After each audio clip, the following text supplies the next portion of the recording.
vous présenter un peu mieux que ce que je n'ai fait et un peu d'expliquer un petit peu le lien avec la confiance numérique.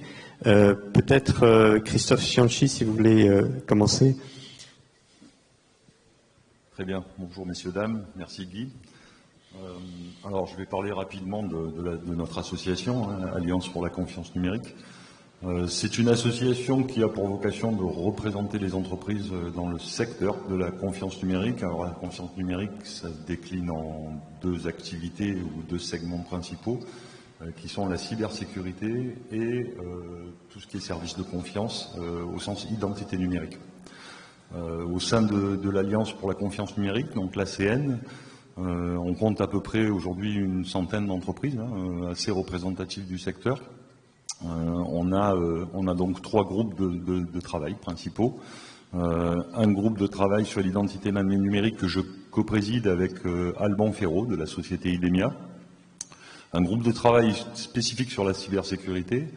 Et plus récemment, un groupe de travail sur l'intelligence artificielle, puisque c'est un concept en fait qui prend de plus en plus d'ampleur dans nos discours, qui est un petit peu transversal en fait, mais compte tenu de l'ampleur du phénomène, on a décidé de créer un groupe de travail.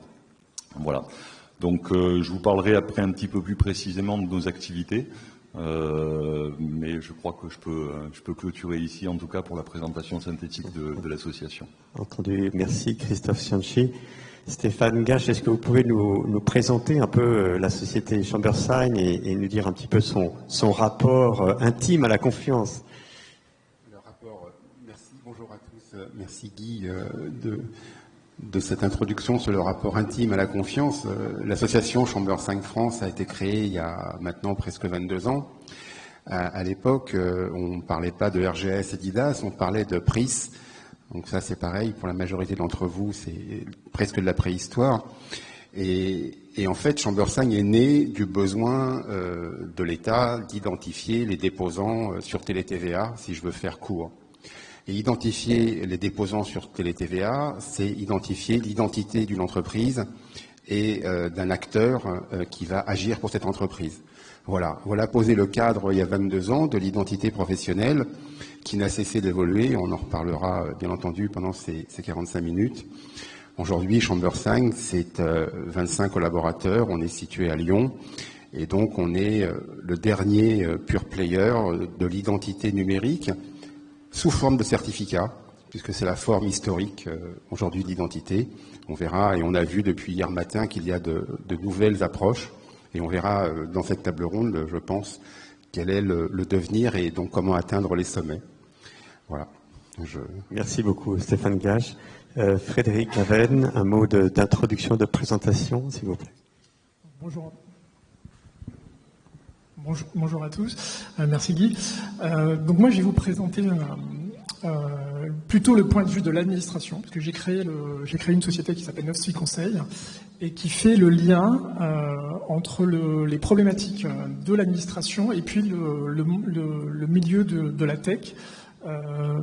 Parce qu'aujourd'hui on s'aperçoit que toutes les problématiques d'intelligence artificielle, d'identité, de transformation numérique ont été générées par tout un écosystème, et en face de cet écosystème, l'État, les collectivités locales, toute la sphère publique en fait se doit également de se transformer, sauf que la culture et les modalités d'échange ne sont pas toujours les mêmes. Donc l'idée, après un long parcours dans le secteur public, puisque j'ai travaillé pendant 20 ans dans le secteur public, j'ai créé ma société en me disant il faut essayer d'établir des ponts pour que les deux systèmes se comprennent mieux. Et donc aujourd'hui, je vais vous présenter le point de vue de l'administration sous la focale de l'identité. Merci Frédéric Gaven. Alors ma première question, ce sera peut-être pour vous, Stéphane Gache, c'est peut-être de pouvoir expliquer un peu ce concept d'identité numérique professionnelle et en quoi est-ce important pour la confiance au sein des entreprises, cette identité numérique professionnelle. Est-ce que vous pouvez nous en dire quelques mots? Alors, l'identité numérique professionnelle, ça se décompose en une identité numérique et une profession, et donc le lien qu'il peut y avoir, et qu'il doit y avoir entre une personne morale qui va avoir une activité industrielle, commerciale, de conseil ou même d'ailleurs de secteur public, et ses agents, ses acteurs, ses salariés, ses associés qui vont agir pour cette entreprise ou pour cette organisation. Et donc, on va avoir d'un côté une personne physique et de l'autre l'ensemble des rôles, droits, mandats ou simplement appartenances qui vont permettre de prendre en compte la demande ou l'action de la personne. Je vais vous donner un exemple assez banal, mais si vous vous inscrivez au FIC avec une adresse générique en Gmail ou en Wanadoo, votre demande va être refusée. Pourquoi ? Parce que le seul moyen d'avoir votre statut, on va dire, de professionnel, c'est une adresse email professionnelle. Et des exemples comme celui-ci, on en a dans la vie quotidienne, sans arrêt. Même on ne fait plus attention en réalité, et la première d'entre elles étant évidemment la carte de visite.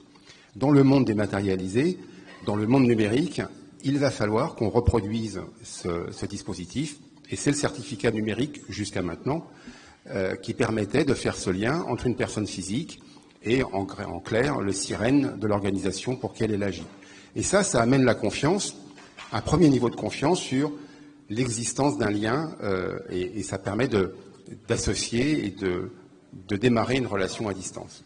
Voilà, ça c'est le premier point. Le deuxième point, et ça rejoint quelque chose qui existait depuis longtemps, et notre quatrième interlocuteur va nous manquer sur ce plan, c'est que si on généralise les identités professionnelles, eh bien on peut aussi les utiliser en interne et systématiser en fait la traçabilité et l'imputabilité de ce qui se passe dans une organisation.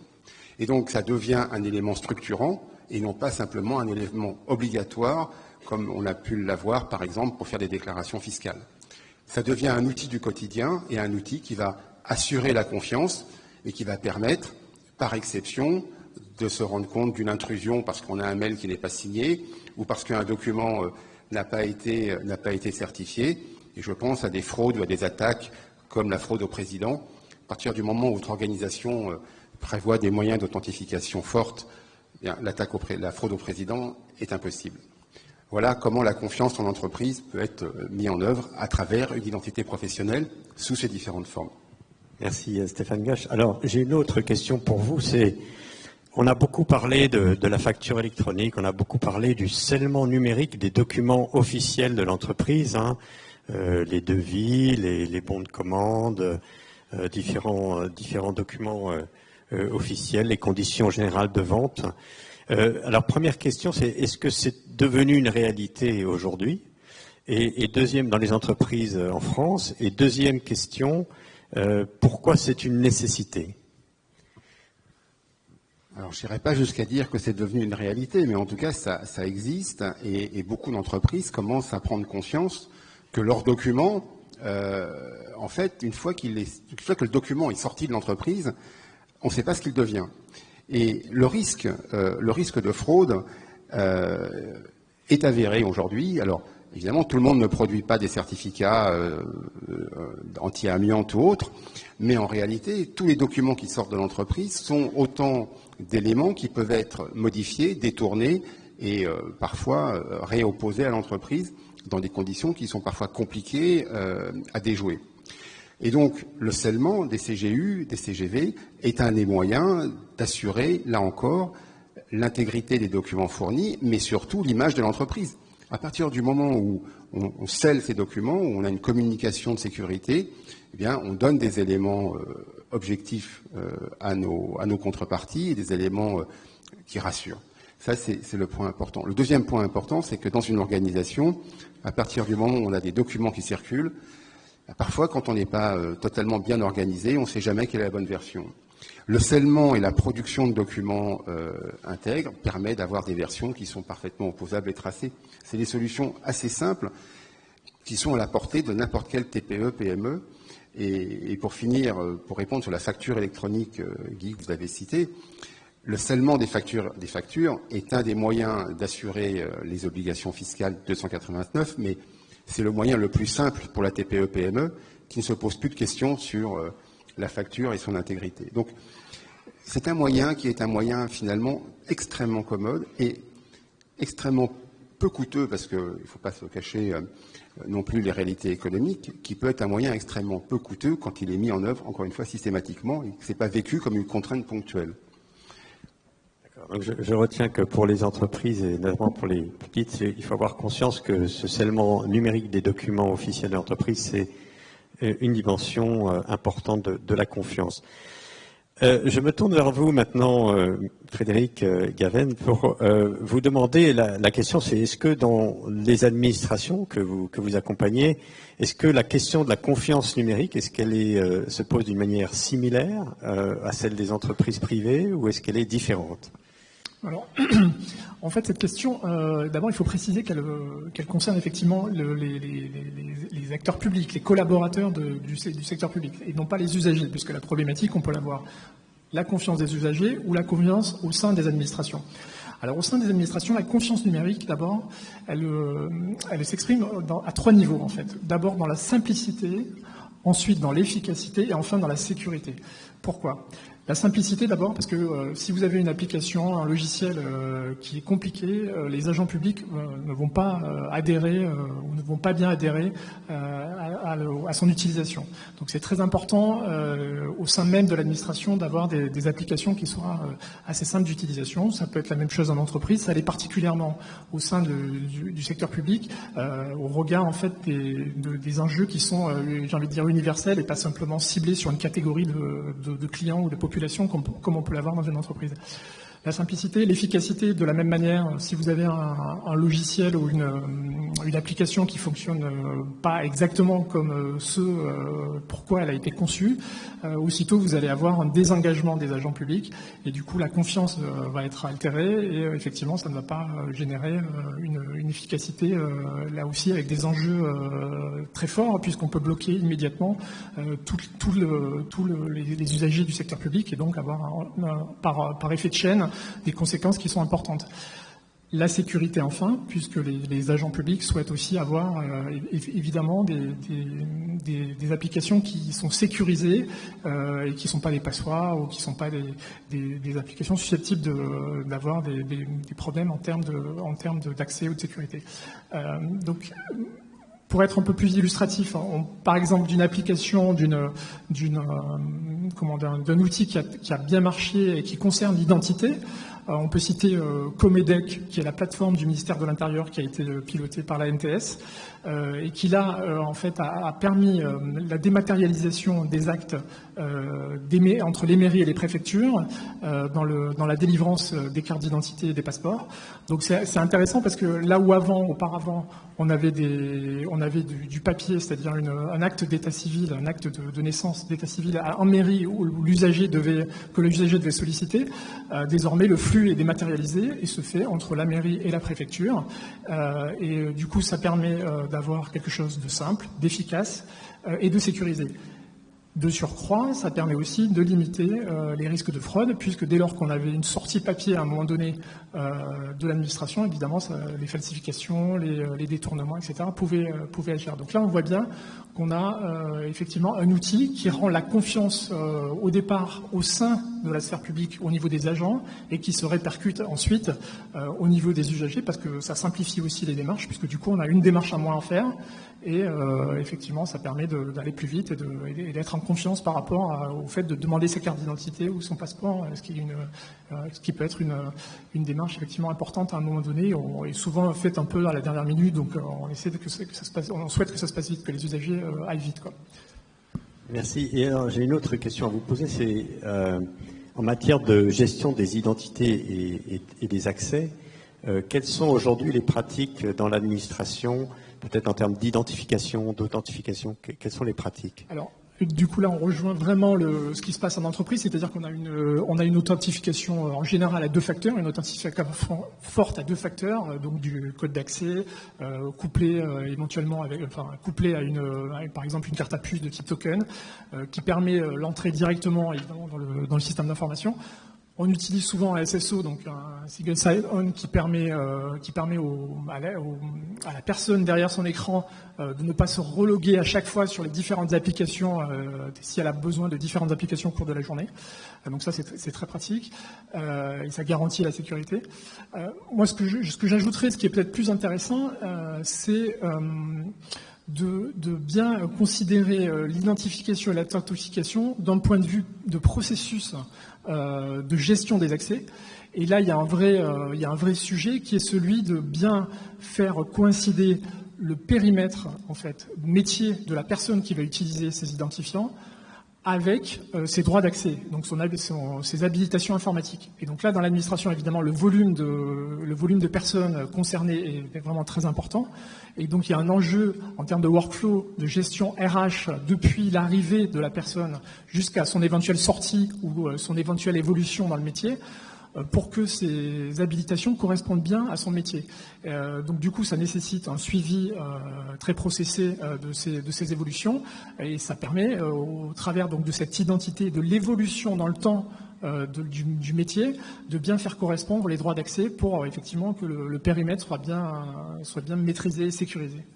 Donc si je comprends bien, le focus est particulièrement sur la gestion des autorisations, pour qu'elle soit bien adaptée au rôle de chacun, au métier de chacun dans l'entreprise. Oui, et dans le temps, c'est-à-dire bien avoir un suivi dans le temps. D'accord. Merci Frédéric Gaven. Alors, cette confiance, elle a été éprouvée aussi, parce que cette confiance en entreprise, elle a aussi ses épreuves. Et alors, une des grandes épreuves, c'est bien sûr la période sanitaire. Et qui a peut-être provoqué des nouvelles habitudes pour nos entreprises qui ont dû redéployer leur schéma de confiance. Alors je me tourne vers vous, Christophe Cianci, pour vous poser une question. Comment vous avez fait face avec toutes les entreprises que vous accompagnez, notamment quand il s'est agi de faire en sorte que tout d'un coup, tous les employés devaient être par télétravail et non plus dans les locaux. Comment vous avez fait? Comment vous avez peut-être imaginé de nouvelles manières d'établir la confiance? On a tous l'image en fait de la forteresse qui n'est plus une forteresse, hein, avec le travail nomade. Hein, ça datait pas de la pandémie. Évidemment, la pandémie a accéléré brutalement les choses.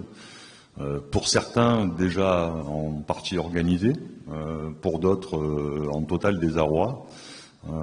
Donc nos membres ont exprimé effectivement la volonté de se focaliser en fait sur le sujet et en tant qu'association d'essayer de porter en fait des solutions, notamment auprès des donneurs d'ordre. Donc dans l'association, on a différents outils, hein, on fait des publications, alors je vous invite évidemment à aller consulter notre site internet.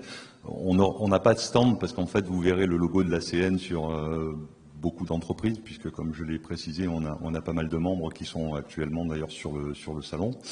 Donc on a différents outils et on a un outil qui est assez sympathique qui s'appelle la brochure capacitaire. Certains connaissent le terme, c'est pas un terme qui est lié à l'association. La brochure capacitaire, en fait, c'est une grille de lecture pour les donneurs d'ordre. Donc c'est assez intéressant parce que évidemment nous on est dans notre microcosme, hein, avec notre jargon. On parle d'IAM, de SSO, etc., des termes assez barbares, mais les donneurs d'ordre, en fait, les gens qui sont décisionnaires, qui disposent des budgets, ont une vision de leur métier, mais moins de nos technologies. Donc la brochure capacitaire, en fait, c'est une brochure qui va permettre aux donneurs d'ordre de connaître les offres du secteur, en tout cas pour les entreprises qui y participent. Et je tiens à préciser que la brochure capacitaire n'est pas limitée aux membres de l'ACN.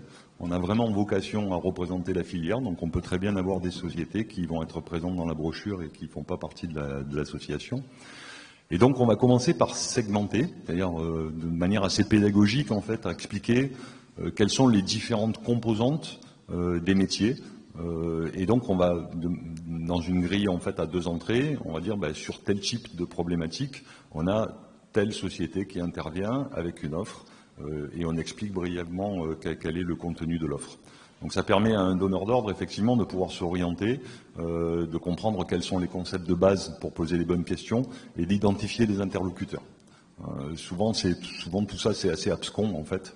Donc là, un peu sous l'empressement, parce que c'est vrai qu'on a tous été un peu surpris par la pandémie, de la volonté de nos membres et avec, il y a toujours un petit groupe en quête qui est assez moteur. Et là, je voudrais quand même saluer l'initiative et les travaux qui ont été, enfin les contributions de la société Systentia, entre autres, hein, qui a été leader, hein, qui a accepté de piloter un petit peu ce projet-là. Et donc en très peu de temps en fait, hein, puisque il nous a fallu 2-3 mois pour monter un document qui est disponible aussi sur notre site web, qui permet d'avoir une grille de lecture en fonction des thématiques. Donc évidemment dans des problématiques d'authentification de populations nomades, etc. On va traiter des problématiques d'authentification, on va traiter des problématiques aussi de sécurité, de chiffrement, pour garantir que les transactions ne sont pas interceptées.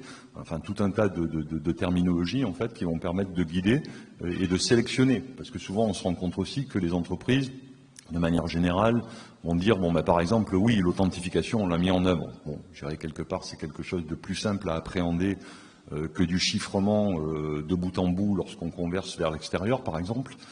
Après, se pose la question de savoir comment on va intégrer dans ce système un petit peu clos, finalement, comment on va intégrer les partenaires, parce que c'est super chouette de dire, bah, j'ai un annuaire, je mets mes salariés dessus. Ok, mais en même temps, je travaille aussi avec l'extérieur. Comment j'intègre ces gens-là dans ces systèmes qui sont quand même assez clos? Tout un tas de questions en fait. Donc, du coup, dans la brochure capacitaire, si par exemple vos problématiques elles portent sur de l'assistance à maîtrise d'ouvrage, vous allez trouver effectivement des cabinets d'expertise, des choses comme ça, avant de mettre en œuvre. Donc, la brochure capacitaire pour nous, c'est une forme de réponse qui est généralement gérée latente, hein, puisqu'on en a une par groupe de travail. Là, il se trouve qu'on n'a pas de groupe de travail spécifique sur le télétravail, mais par rapport à la demande du marché et par rapport au contexte, en fait, on a les outils et donc on a produit de manière assez spécifique en fait ce document-là pour accompagner les entreprises et leur permettre de se protéger. Alors, les entreprises, au sens général, hein, je rebondis aussi, ça concerne évidemment les administrations de manière standard. Donc voilà, ouvert vers le secteur, de manière à guider et puis à mettre en avant aussi évidemment l'expertise française, puisque c'est notre cheval de bataille, c'est mettre en évidence aussi tout ce qu'on est capable de faire en France, sans forcément aller le chercher à l'extérieur. Merci Christophe Cianci. Donc on a bien compris une organisation de la filière pour organiser cette période de télétravail avec les bonnes technologies, les bons moyens. Frédéric Gaven, je me tourne vers vous parce que il me semble que pour les administrations, il y a quand même deux grands chocs. Il y a ce choc Covid, mais il y avait même avant, il y a eu une période où l'administration ne connaissait pas ses clients. Enfin, il y avait des usagers, ils étaient anonymes, on les connaissait très peu. Et donc, comment ça se passe, cette nouvelle conquête de la sphère de confiance, non plus à l'interne de l'entreprise, mais vis-à-vis des usagers ou des anciens usagers, peut-être des administrés, je ne sais pas comment on l'utilise. Comment ça se redéploie, cette nouvelle forme de sphère de confiance autour de l'administration ? Alors, si on se tourne du coup du côté des usagers, ou plutôt des usagers, puisque dans l'idée d'usager, il y a l'idée d'utilisation, il y a plusieurs enjeux, plusieurs évolutions qui sont en train de se dessiner. La première, c'est ce qu'on pourrait appeler la personnalisation des outils. Alors là, on peut effectivement parler, par exemple, je pense à ça puisque d'actualité, la déclaration de l'IR en ce moment de la DGFiP. Vous avez des données qui sont pré-remplies. Donc là, typiquement, vous avez une personnalisation, des données. Et là, à ce niveau-là, se dessine l'utilisation des données, des datas des utilisateurs, donc des usagers, telle qu'on peut l'avoir pour les entreprises de la même manière, quoi. Donc ça, c'est très intéressant parce que ça dessine des nouveaux moyens de simplifier les usages, puisqu'effectivement, si vous avez une déclaration pré-remplie, par définition, là où vous pouviez passer 1 heure sur votre déclaration d'impôt, si tout se passe bien, si vous n'êtes pas dans des cas marginaux, vous allez le faire en 10 minutes, en quart d'heure, et vous allez souffler en se disant, finalement, l'administration peut avoir, malgré la réglementation, peut avoir des usages assez simples. Ça, c'est le premier sujet. Le deuxième sujet, je pense, lui, a trait plus à ce qu'on peut appeler la fédération de services. Donc c'est l'idée, au lieu d'avoir pour chaque administration des points d'entrée, en avoir un seul. Et donc là, ce qui est intéressant, par exemple, je pense, si on en reste à cette thématique de l'identité, vous avez France Connect, qui depuis maintenant quelques années, vous permet d'avoir un seul point d'entrée en termes d'identification de la personne. Alors vous passez soit par la Poste, soit par l'assurance maladie, et vous êtes certifié dans votre identité, ce qui vous permet, si vous allez sur d'autres services publics partenaires, de ne pas avoir à relancer une démarche de création de compte, de remplissage d'identité. Et donc là, on retombe sur la personnalisation, c'est-à-dire que c'est beaucoup plus simple et beaucoup plus facile de déclarer une naissance, payer une amende, déclarer un changement d'adresse. Ça devient beaucoup plus simple. Donc ça, c'est ce qu'on pourrait appeler le fait de mutualiser dans un point d'entrée unique les offres de services. Troisième point qu'il y ait, je dirais, c'est ce qu'on peut appeler l'apéisation des services publics. Alors ça, c'est plus lié au fait d'avoir peut-être de générer un écosystème des acteurs autour du secteur public pour aider et faciliter les démarches. Donc pour ça, il faut effectivement que des points d'entrée au travers d'API soient créés, soient pensés dès la conception, dès le design.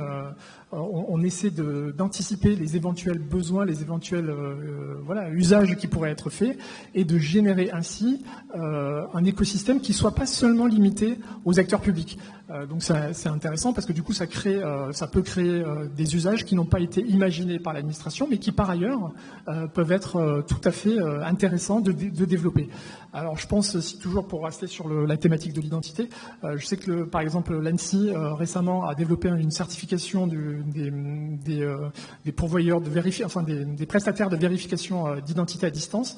Donc là clairement, si on veut associer la sphère privée sur la reconnaissance d'identité, la certification d'identité, il faut avoir des liens qui s'organisent autour de ces services publics. C'est un exemple où on associe le privé à ces enjeux du secteur public. Merci beaucoup pour nous décrire ces évolutions.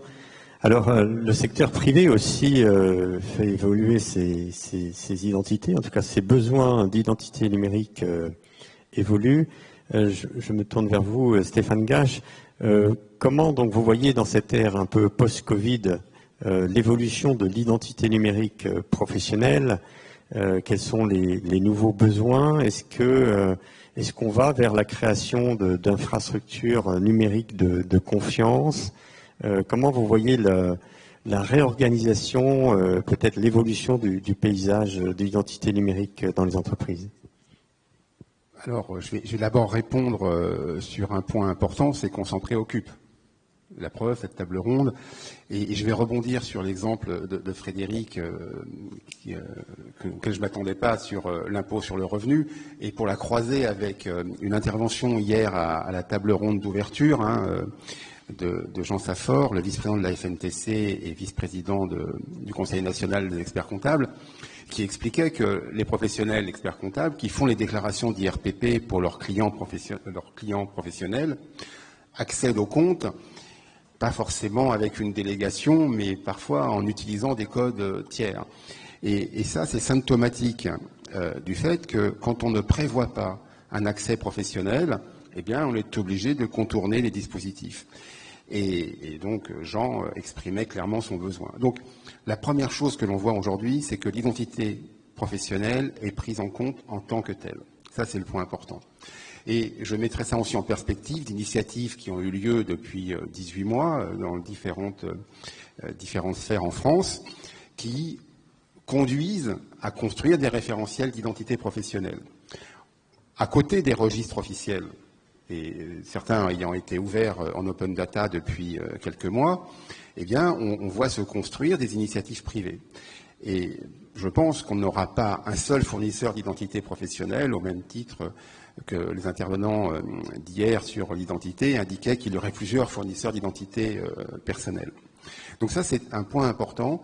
On va assister à la création de plusieurs opérateurs, soit par communauté, soit par type d'activité. Enfin, il y a plusieurs schémas possibles, soit parce que historiquement, comme votre serviteur, on est dans l'identité numérique, et que l'autre tendance que l'on voit apparaître dans le professionnel, c'est la même chose que dans le civil, c'est non pas la dissociation, mais la réassociation, à partir de l'article 24 du règlement IDAS, de l'identité numérique versus sa mise en œuvre au travers des certificats et de la signature. Là où depuis des années, le certificat est l'alpha et l'oméga de l'identité, eh bien, chacun va reprendre ses droits, avec d'un côté des identités numériques substantielles ou élevées, et de l'autre côté, l'usage de ces identités à travers les services de confiance. Et au milieu, à la croisée de ces deux actions, eh bien, évidemment, encore une fois, l'entité morale et l'appartenance. Et c'est pour ça qu'il faudra des fournisseurs particuliers d'identité professionnelle pour garantir ces relations. Et pareil, je reprends la table ronde de ce matin, garantir ces relations, eh bien, c'est bien un attribut professionnel. Donc on voit quand même qu'au-delà de tout ça, la notion de e-wallet pourrait très bien aussi avoir un certain nombre de dérivations professionnelles. Mais là, je pense qu'on est plutôt pour, dans 4-5 ans, on aura encore de beaux sujets. Voilà, donc, oui à la question, est-ce qu'il y aura plusieurs infrastructures? J'en suis intimement persuadé, mais je ne dévoile pas la suite. Mais est-ce que, je voudrais comme reprendre un aspect de cette question, c'est, vous citiez tout à l'heure Jean Saffort, et effectivement dans notre conférence plénière hier, il avait l'air de dire qu'il y avait encore beaucoup de marge de progression dans l'association entre les mandataires sociaux, les dirigeants, c'est-à-dire en tant que personnes physiques, et l'identité des personnes morales qu'ils représentent. Vous envisagez des améliorations, vous aussi, dans ce domaine-là, à venir? L'amélioration, enfin le chantier qui s'ouvre, c'est celui de l'interopérabilité. C'est-à-dire que autant il est assez facile de définir ce qu'est un représentant légal. Enfin, quand je dis assez facile, il y a sûrement des spécialistes dans la salle qui sont en train de penser que je fais un raccourci saisissant. Enfin, en tout cas, on sait à peu près de quoi il s'agit. Quand on va commencer à descendre dans les mandats, dans les pouvoirs, et je vais prendre un exemple du secteur public. Aujourd'hui, quand vous répondez à un appel d'offres, il ne suffit pas de mettre un certificat numérique dans votre signature, ce n'est pas obligatoire, mais ça peut être utile. Encore faut-il que le signataire ait la capacité juridique d'engager l'entreprise. Et cette capacité juridique, dans une TPE, on peut supposer que c'est le représentant légal. Dès qu'on commence à monter un petit peu en taille, c'est probablement pas lui qui va répondre et qui va signer. Et donc là, on voit qu'il va falloir avoir une délégation. Et cette délégation, il va falloir la structurer. Et si on veut la traiter de façon automatique, eh bien, il va falloir la spécifier. Et si cet ensemble, je dois le gérer à travers une interopérabilité entre différents fournisseurs d'identité, parce que finalement, donner une délégation de signature à mon responsable commercial, c'est quand même un acte assez logique. Et si je peux la publier et si je peux la réutiliser, eh bien, on se retrouve pas très très loin de ce qu'on discutait ce matin sur la normalisation des attributs et des échanges. Alors à une autre échelle, qui est une échelle plutôt, on va dire, de droit et de structuration. Et si on a des amis banquiers dans la salle, on aura les mêmes problèmes sur les délégations de comptes. Si on a des amis assureurs, et ça, c'est typiquement un travail qu'il va falloir faire entre fournisseurs d'identité professionnelle et consommateurs de cette identité professionnelle, de manière à savoir de quoi on parle. Dernier point pour répondre complètement à votre question, Guy, c'est évidemment, il va falloir des acteurs pour certifier ces relations. Ce n'est pas suffisant de structurer, encore faut-il s'assurer que le délégataire et le délégant respectent bien les conditions de forme, les conditions de droit, et on a un certain nombre de sujets. Donc, mais le chantier est parfaitement faisable. Merci Stéphane Gage pour cette réponse très claire et très complète. Christophe Cianchi, alors l'ACN, l'Alliance pour la confiance numérique, publie, je crois, chaque année un observatoire de la confiance. Et donc on est en plein dans notre sujet, puisqu'on est là, on parle des nouvelles sphères de la confiance. Alors, dans votre observatoire, un petit peu quelles sont les analyses qu'est-ce que vous observez, et puis qu'est-ce que vous peut-être souhaitez, ou vers quoi vous vous orientez? Comment vous voyez, vous, les choses du côté de l'ACN? Oui, alors je parlais des outils. Effectivement, on dispose d'un certain nombre d'outils. L'observatoire, en fait, c'est une initiative qui date maintenant de plusieurs années parce que le secteur de la confiance numérique, en fait, n'était pas réellement dans les radars des analystes économiques. Donc, il fallait donner un petit peu de consistance à tout ça. Donc, c'est un travail en fait de collecte d'informations qui d'ailleurs peut être très intéressant pour des gens qui veulent faire une étude de marché, mais valoriser un potentiel ou définir une stratégie dans le secteur. Ça donne une visibilité très précise en fait de ce que représente le secteur. Donc première chose en fait, après la pandémie, on va y revenir. Après la pandémie, année 2021, la croissance est revenue à un niveau élevé, puisqu'on a la chance d'avoir un taux de croissance qui est en moyenne sur les 5 dernières années de l'ordre de 7%, ce qui est assez représentatif. L'année dernière, alors que le PIB chutait de 8%, le secteur générait 4% de croissance. Donc on voit bien que c'est quand même une tendance lourde en termes de capacité. Le secteur de la confiance numérique, qui est un terme générique, peut se décomposer en valeur à 2/3 à peu près sur tout ce qui est la cybersécurité et 1/3 sur ce qu'on appelle les services d'identité numérique au sens propre. Ça représente 70 000 emplois en France et 14 milliards d'euros de chiffre d'affaires. On a la chance d'avoir des leaders mondiaux. Alors au sein de l'association, on a toutes les tailles. Et depuis quelque temps, on accueille beaucoup de start-up, beaucoup de TPE en fait dans le domaine de la cybersécurité, parce que c'est un secteur qui est très très dynamique. Mais ça permet d'avoir une vision d'ensemble. Alors les tendances, effectivement, c'est, je dirais, un segment qui amène beaucoup de valeur ajoutée. 50% de valeur ajoutée, c'est énorme. Quand on regarde au niveau industriel, la moyenne des différents secteurs, ça tourne entre 20 et 25%. Donc, mais c'est un secteur émergent. Aujourd'hui, si on compare ce secteur-là à l'industrie de la chimie, par exemple, ou des secteurs plus traditionnels, évidemment, c'est un secteur émergent. Mais par contre, le potentiel et la dynamique montre effectivement un potentiel énorme pour l'avenir. Donc, il faut nous rejoindre, il faut investir dans ce secteur.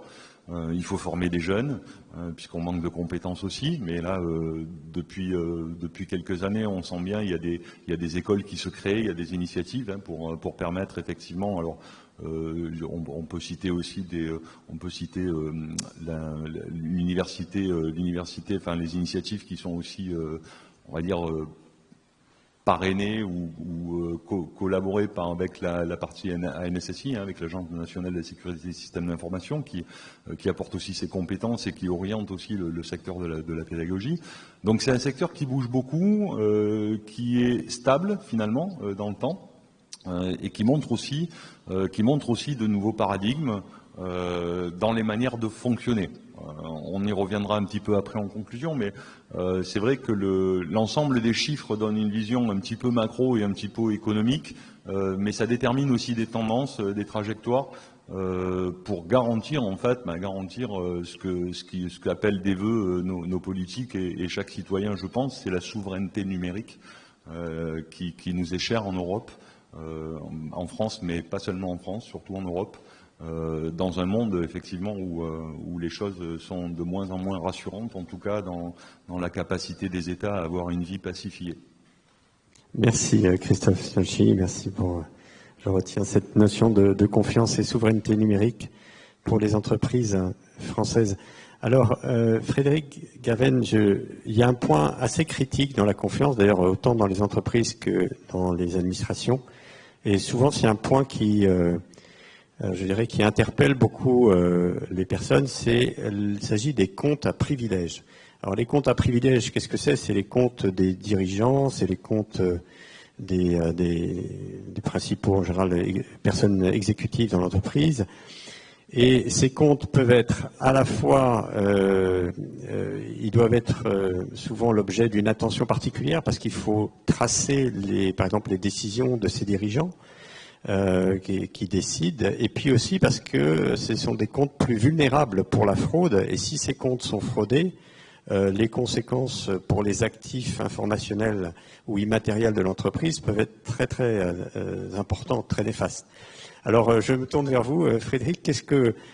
Comment vous voyez ça? Parce que vous êtes un peu dans cet audit des administrations, comment vous approchez cette question des comptes à privilèges? Alors, dans l'administration, effectivement, c'est un peu un point d'attention particulier, non pas d'ailleurs tellement sur les dirigeants de l'administration, mais plutôt dans le fonctionnement usuel de l'administration. Je m'explique. Souvent, ces comptes à privilèges, on les retrouve soit du côté métier, soit du côté informatique, parce qu'ils permettent d'avoir des accès beaucoup plus importants en termes notamment de modification de fichiers et d'écriture de fichiers. Ils sont nécessaires. C'est parce qu'ils sont là, c'est pas parce que effectivement on a décidé qu'il y aurait des comptes à privilèges, mais c'est surtout dans l'administration en tout cas et dans la production, dans le fonctionnement au jour le jour de l'administration, ils sont nécessaires pour pouvoir effectivement à un moment donné modifier, écrire de manière différente des données dans le système d'information. Du coup, effectivement, ça génère un risque particulier qui est celui d'avoir des accès qui ne sont pas autorisés, d'avoir des actions en écriture qui ne sont pas autorisées, d'avoir des actions de fraude, de malveillance. Enfin, on peut imaginer tout un tas de conséquences qui sont négatives parce qu'effectivement, ça outrepasse les droits normaux d'une personne gestionnaire d'un compte, par exemple. Donc, du coup, il faut avoir l'administration essaie d'avoir une attention particulière sur ces comptes. Alors, comment? Là aussi, il faut avoir des procédures qui soient formalisées. Je parle d'un point de vue de contrôle interne. Il faut effectivement avoir bien processé les autorisations d'ouverture de ces comptes. Il faut qu'on parlait des délégations de signature. Il faut souvent avoir des délégations de signature qui soient conformes aux habilitations, ce qui n'est pas forcément très simple d'ailleurs. D'où mon propos précédent, c'est-à-dire d'avoir bien prévu que les habilitations informatiques correspondent bien au métier et au périmètre du métier, et donc du coup correspondent bien, deuxième critère, aux délégations de signature. Alors, on voit bien que sur cette histoire de formalisme juridique, qui est une question des délégations de signature, vient se greffer surtout une question de sécurité du système d'information au travers des habilitations. Donc là, c'est vraiment sur la création et l'identification des utilisateurs de ces comptes. Il y a vraiment un sujet important. Du coup, il faut mettre en place, au-delà des autorisations, un suivi, savoir quasiment en temps réel qui sont les utilisateurs, combien il y en a. Et puis, peut-être au-delà de ça, il y a une autre problématique qui est celle de l'auditabilité, puisque Guy, vous mentionniez ce point-là. L'auditabilité des systèmes, c'est-à-dire avoir une espèce de journalisation en fait des accès et savoir qui fait quoi à certains moments. Si on veut postérieurement à des actions, savoir quel est l'agent, quelle est l'action qui a été identifiée. Alors, on peut aussi parler cas particuliers ou sous-particuliers des comptes à privilèges, qui sont ce qu'on appelle des comptes génériques, qui sont encore autre chose, c'est-à-dire des comptes un peu plus génériques au sens où plusieurs utilisateurs peuvent les ouvrir sans forcément avoir une identité précise, en tout cas au départ, sur l'utilisation de ces comptes, parce qu'effectivement ça permet là aussi une souplesse d'intervention qui est plus forte que simplement avoir un compte qui est nominativement adressé à une personne. Et donc cette problématique des comptes génériques est une problématique importante parce qu'effectivement il faut là aussi avoir des processus d'autorisation qui soient bien définis, toujours liés à cette problématique de l'identité et des habilitations. Et par ailleurs, ce qui est contre-intuitif mais qui dans la réalité est celle-là, pour ne pas rompre la piste d'audit, savoir qu'un compte générique a été attribué à telle et telle personne, c'est-à-dire à un groupe de personnes, pour pouvoir là aussi reconstituer la piste à un moment donné et pouvoir effectivement maîtriser cette utilisation. En fait. D'accord. Merci pour ces explications très intéressantes. Alors, j'ai une autre question, je change un peu de sujet, mais quand on regarde l'identité des entreprises sur le plan mondial, on constate qu'il y a un certain nombre de grandes orientations qui sont prises, notamment par le G20 qui a demandé de renforcer l'identité des personnes morales qui effectuent des transactions internationales notamment. Et ça s'est concrétisé par un nouvel identifiant d'entreprise qui s'appelle le Legal Entity Identifier.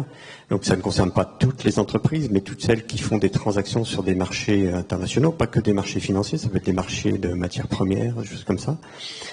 Et puis on observe aussi donc ces mouvements du nouveau règlement, à la fois le règlement anti-blanchiment et le règlement identité numérique, qui tous les deux en Europe parlent des personnes morales et contemplent donc un certain nombre d'actions vis-à-vis de l'identité et des informations à avoir sur ces personnes morales. On est aussi dans un contexte où il y a des sanctions, il y a des embargos qui donc concernent des fournisseurs, des grandes entreprises, qui concernent tout un certain nombre d'informations sur les entreprises.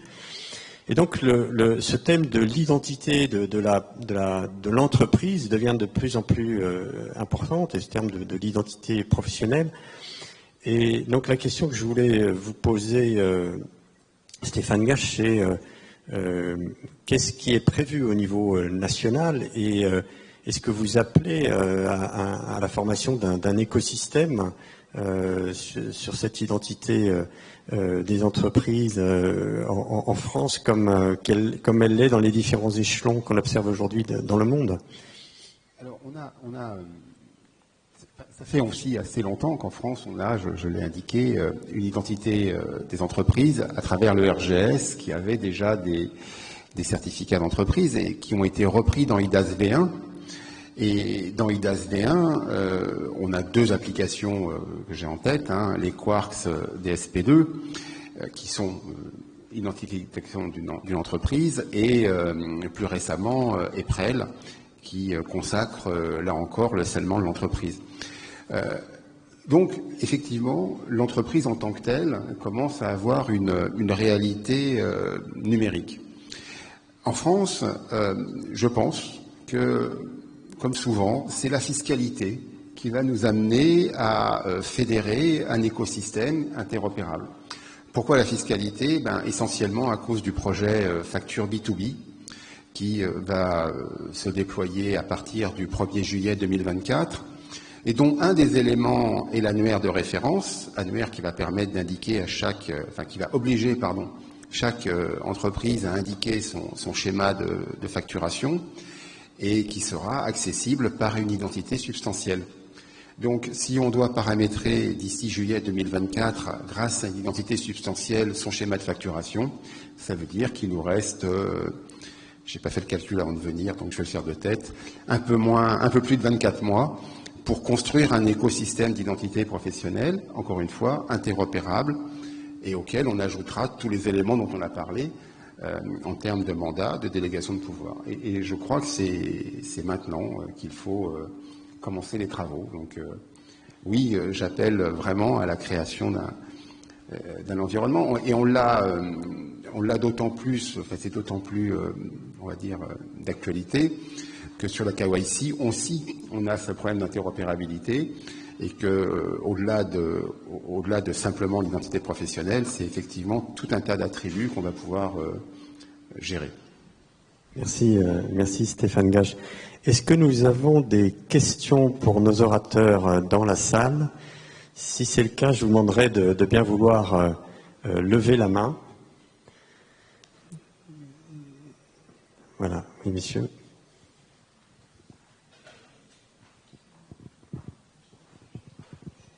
Merci. Je retourne au sujet des identités privilégiées ou bien identités génériques. Dans le monde des entreprises, souvent j'entends parler des Four Eyes Principle. Quelqu'un qui va changer quelque chose dans le système et n'est pas autorisé à le changer à lui seul. Il faut 2 ou 3 personnes. Est-ce que vous avez des idées sur ça? Est-ce que c'est pratique? Est-ce qu'il y a une manière à standardiser là-dedans? Oui, donc c'est la séparation des tâches, peut-être segregation of duties, la séparation des tâches quand il y a certaines décisions ou certaines actions qui ne peuvent être prises qu'à plusieurs dans un groupe. Peut-être Frédéric Guérin, vous pouvez en dire un mot?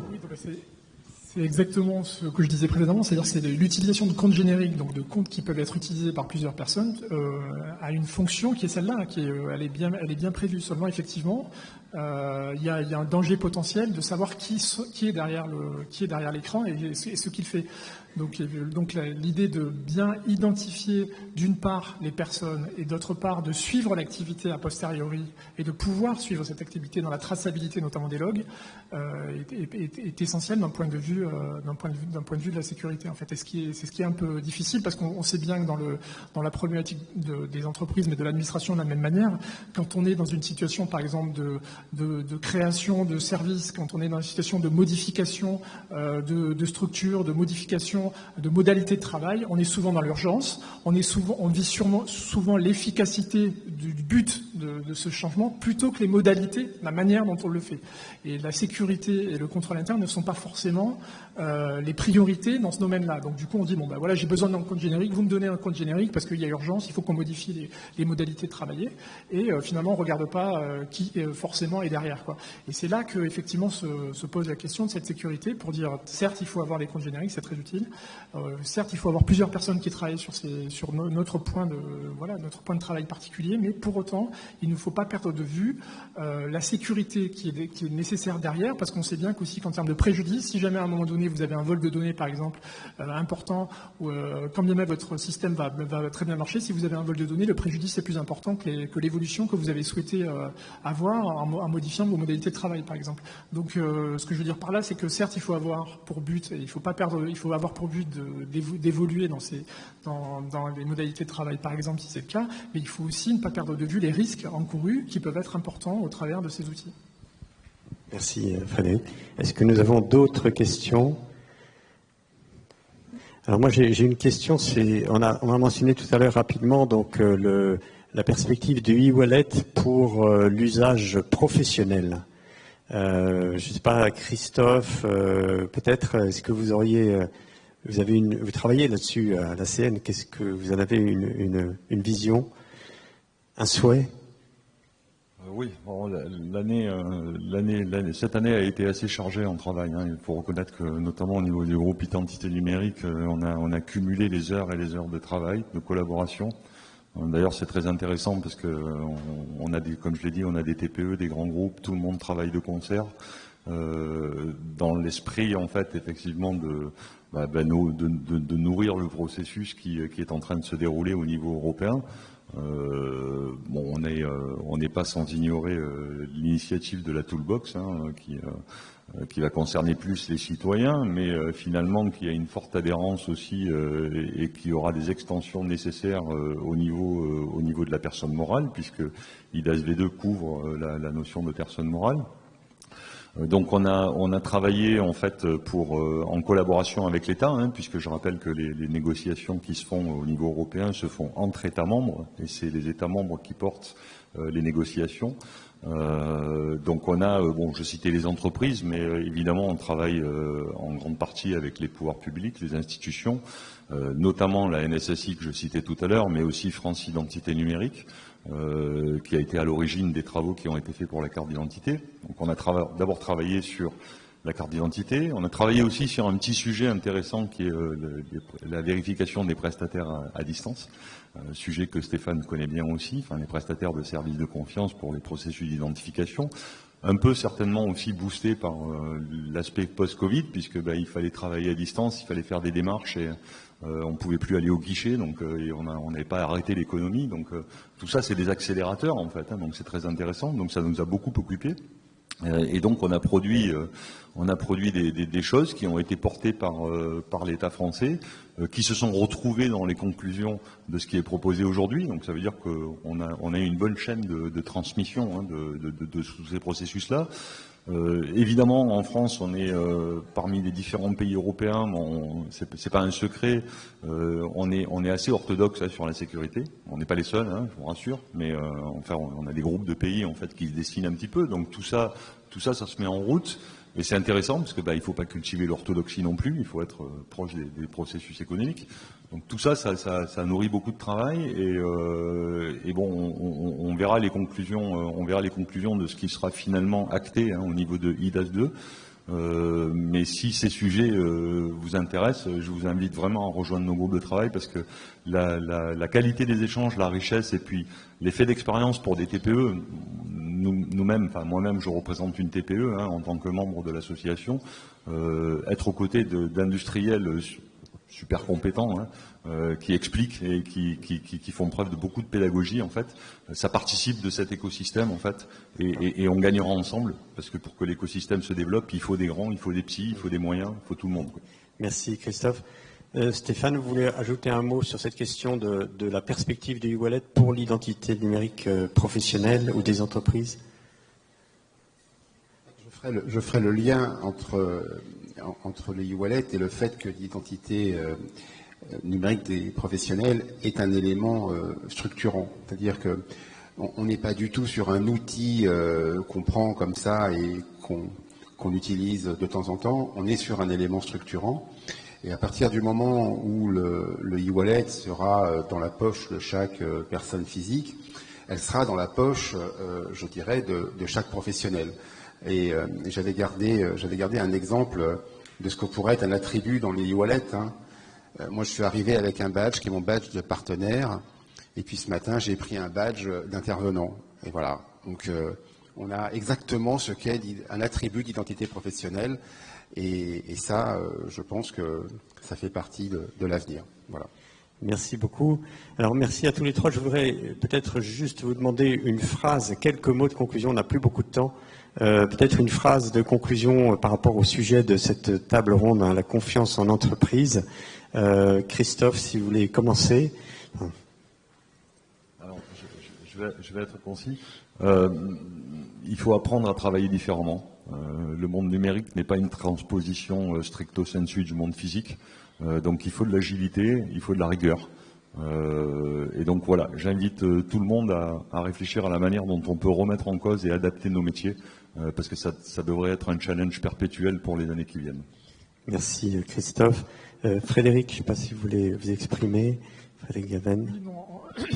En quelques mots, dire qu'effectivement l'identité aujourd'hui est effectivement un élément structurant de l'évolution des entreprises et aussi par effet de ricochet de l'administration, et que effectivement en utilisant la certification de l'identité, on va aussi permettre à l'administration de personnaliser et de simplifier l'accès aux services publics. Et je pense que de ce point de vue-là, l'identité va être un vecteur important de ces évolutions. D'accord, merci beaucoup Frédéric pour cette conclusion. Stéphane Gache, est-ce que vous avez une conclusion pour cette table ronde? En fait, la seule conclusion auquel je pense, c'est qu'il ne faudrait plus que ce soit un sujet d'identité électronique professionnelle. Il faudrait que ce soit un réflexe. D'accord, devenir un réflexe. Et cet appel à l'écosystème. Merci beaucoup à tous les trois. Je voudrais qu'on applaudisse nos orateurs.